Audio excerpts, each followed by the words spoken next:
In 1965, my mom and dad came here to Napa, revived the old Schramsberg property with this idea of making world-class sparkling wine.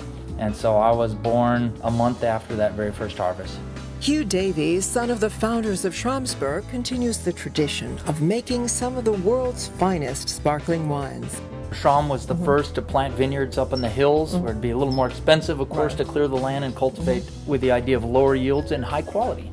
So in terms of being California's and really the United States' preeminent sparkling wine, how did that evolve? The first Blanc de Blanc was made here in 1965 from the Chardonnay grape, and the first Blanc Noir made from Pinot Noir then was made in 1966. The two principal varieties that are used to make champagne in France. What put you on the map worldwide was when President Nixon came by. January of '72, we actually got the call from the State Department, and they needed 13 cases of our Schramsberg Blanc de Blanc. A friend called them up one morning and said, "Turn on the television, Jack and Jamie. Barbara Walters is explaining that a little-known sparkling wine, the Schramsberg Blanc de Blanc, was served in Beijing, China last night." How amazing. Talk about East-West relationships being cemented by Blanc de Blanc. It was really the first time that a California wine or domestic wine was served on the world stage. It established a relationship that Schramsberg has with successive presidents. I think there have been some 100 different occasions where the wines have been served by different presidents.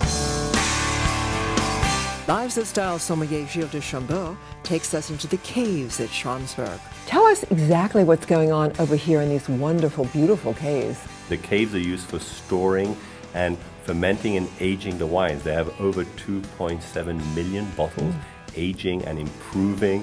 And the champagne method, which is the way sparkling wine is made at Schramsberg, the wine is fermented, then put in the bottle with a little bit of yeast and sugar, and then rest and re-ferments, and you trap in the carbon dioxide. And then after the bottles are laid on their side for, maybe up to 5 years, then the bottles are riddled. They're putting on these racks like behind us, and slowly but surely, they're trying to move all the sediment down to the end of the bottle. And you freeze the cap, and off goes the sediment, and you put the cork, and then this wine is ready to be enjoyed. It all happens here slowly with time. So small bubbles actually indicate better quality champagne.